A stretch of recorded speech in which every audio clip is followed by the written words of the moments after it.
A virtual minion. That's right. All right. Welcome, welcome. So today there's so much going on. We are concluding the Parsha of Mishpatim. And this week is Shabbat, it's Rosh Chodesh, it's a double Rosh Chodesh today and Rosh Chodesh tomorrow. And it's a very unique situation. Tomorrow we read from 3 Torahs. It's very rare. It comes out only very rare times.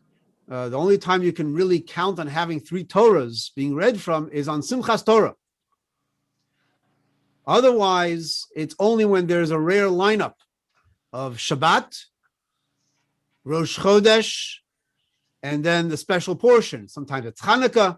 It comes out Shabbat, Rosh Chodesh, Hanukkah, or Shabbat, Rosh Chodesh, either this week, which is Shkalim, or the Shabbat before Rosh Chodesh Nisan, which is Parshat HaChodesh. So this week, as mentioned, Shabbat is Rosh Chodesh, and it's also, we read 4 special portions that we read before Pesach. Get ready, 6 weeks away. So we read 4 special portions, preparing, getting us ready for Pesach. The first one is Shabbat Parshat Shkalim, which is this week, which we read about the half shekel, that commemorating that everyone would get ready, prepare themselves before Pesach during this time of the year, the month of Adar, and the times the Beis Hamikdash, and times the temple. Each person would contribute a half a shekel. They would give a half a shekel as a personal contribution, individual contribution. Everyone had to give this. No one can give less, no one can give more, half a shekel. Imagine that. No one could even say, but I want to give more. No. Only a half a shekel. Only a half a shekel. There'll be other opportunities. Don't worry. Now is only a half shekel. We know, Rabbi. Only a half shekel. And this half shekel was towards the communal offerings that were brought in the temple. The offerings that were brought in the temple were not just as part of the coffers that were brought on behalf of everyone. Everyone had a portion. Everyone had a share in the communal offerings that were brought on a daily basis. Everyone had an equal share. That's fascinating. That tells us something also about everyone having an equal part. No one is more significant or less significant when this was brought in the temple. A half a shekel. And everyone, this is a fascinating concept. We find that the Torah describes that each one had to give a half, and the Torah then describes that it had to be 10 geirah, which is a measurement, a weight, 10 geirah, which is fascinating, by the way. Recently, I believe it was last year or 2 years ago, they found around the Temple Mount, they found one of these weights, a geirah weight, which is fascinating. This brings us back to biblical times. So there were 10 geirah. So the obvious question is, which is asked throughout Hasidic literature, when you have an opportunity of mentioning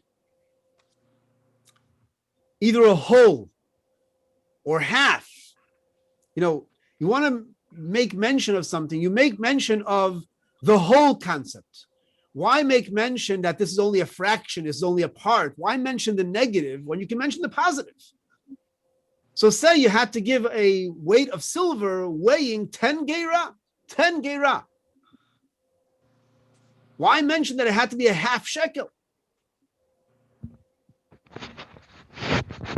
And we know that also when God gave Moses this command, God tells Moses, Zeh yitnu, this is what you should give, this. I mean, whenever it says Zeh in the Torah, it implies something which is God has to show.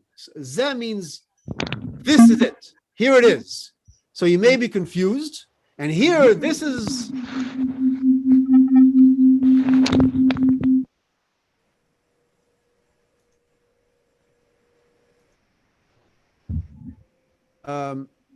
when it says Zeh, it's something you may be confused, and therefore you have to be shown.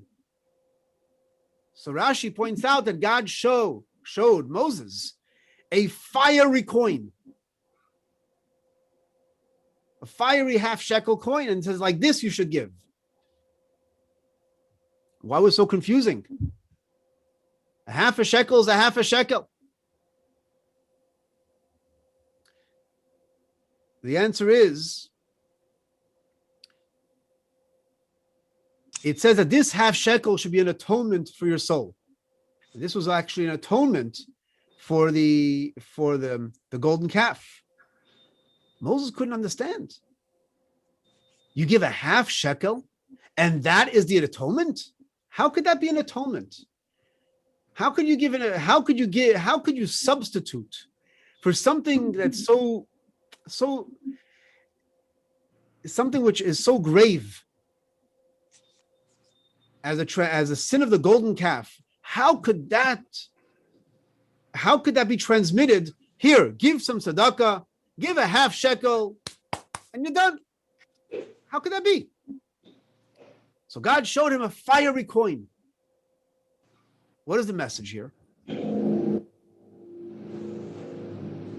message is, when a person goes to work, a person earns a living, you put yourself into it.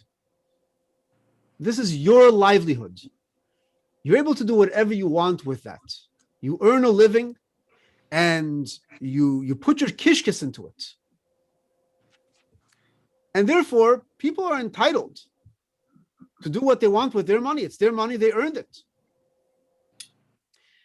When they give tzedakah, what they're actually giving is not just a coin, they're giving a part of themselves, a part of their life. But yet it's a small amount. It's a half a shekel. Here's the key to the half shekel. When a person gives, and a person views themselves, yes, I'm giving 10 geira, which represents the 10 faculties of the human being. I'm giving myself. I'm putting myself into it. I'm giving my full self. Yet, they feel that they're only partially giving. They feel somewhat dissatisfied. They feel, I didn't do enough. They feel I'm only half. The Talmud tells us something fascinating. That when a person is giving to a poor person, who is doing who the favor? Who's doing who the favor? The poor person's doing the favor. Now you've learned some Talmud there. It's unconventional. The poor person is doing a favor. You know, I told you. It allows the mitzvah. You said I saw the joke before about the person who goes by every day, who's by the bagel stand, and he puts down a quarter, and the man gives him a bagel, and he says, no, keep the bagel. He puts down and this goes on every day. Every day he puts down the quarter, the man gives a bagel. No, keep the bagel. Anyway, one day comes that the bagels go up to 50 cents. And the man puts down his quarter, and he's about to say, keep the bagel. The man says, whoa, it went up to 50 cents today. So tell me, how does that guy now feel? Does he feel really like I'm doing you the favor? You're doing me the favor? And therefore, I'm sorry. Here's the 50 cents. Or does he feel taken aback and saying, I give you every day. Chutzpah, you ask me now for 50? So really, if that the recipient is doing him the favor, yes, that one, the person who gave the quarter would really apologize, authentically apologize. But that is really what happens. The recipient, God created the world in a way that there are those who are put in a position of being able to give, and those who are in a position that they need to receive. God created those who are in a position of giving as partners with God. You are my partners. Therefore, when a person gives and they feel, I'm only a half, and I'm only complete when you fulfill me. And that applies not only in giving tzedakah, that applies in general. That we live in an I society. We have iPhones and iPads and everything else, all the I. And once finally is a game called We. And how is it spelled? With 2 I's. We live in an I society. When we start looking at ourselves that I am not complete without you. This is what the Torah is speaking about. And that has to be done with fire. That has to be done with passion. That has to be done with energy, and that has to be done with love. That is how we can atone for transgressions. When we look at another person and we're willing to help the other, we're willing to reach out to another, whether we agree with them or don't agree with them, but we were able to reach out to another, and we're doing with joy, that is the message of Parsha Shkalim. We now enter the month of Adar. The Talmud tells us when the month of Adar comes, we have to increase in joy. We're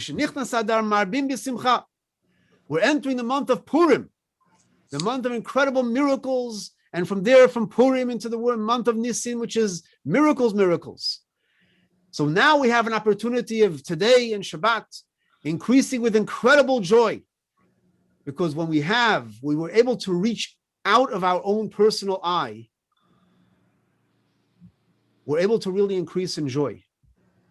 As Rabbi Schusterman, a beloved rabbi in Chicago many years ago, would often say that the word I, the letter I, what's the difference between ill and well?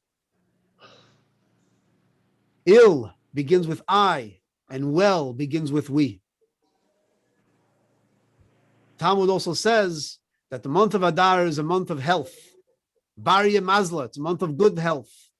May this month be a month of good health, a month of joy, a month of celebration, because we transcend our own personal I and we now go to the collective we. So let's conclude with a niggin, with a joyous niggin, and entering Shabbos with joy, with celebration. Ay, da da da, ya ya ya ya ya ya ya ya ya ya, ay, da da da ya ya ya ya ya ya, ay ya ya, ay ya ya ya ya ya ya ya ya ya, ay ya ya ya da da ya ya ya ya, ay ya da da ya, ay ya ya ya ya, ay ya da da ya, ay ya ya ya ya, ay da da ya ya da da ya, ay ya ya ya ya, ay da da ya ya da da.